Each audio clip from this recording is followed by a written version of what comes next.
శ్రావణ మాసంలో వచ్చేటటువంటి పౌర్ణమి ముందు శుక్రవారం వరలక్ష్మీ వ్రతం.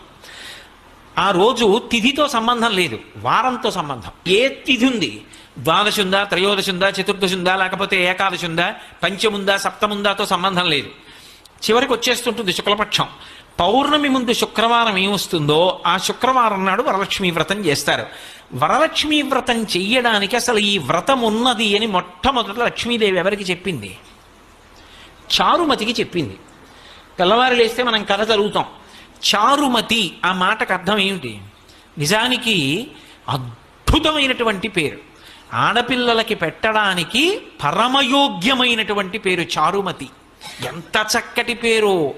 చారు అంటే సత్, మంచి అని, చాలా చక్కటి ఆలోచన కలిగినది, విశాల బుద్ధి కలిగినది. మతి బుద్ధి, మంచి బుద్ధి కలిగిన పిల్ల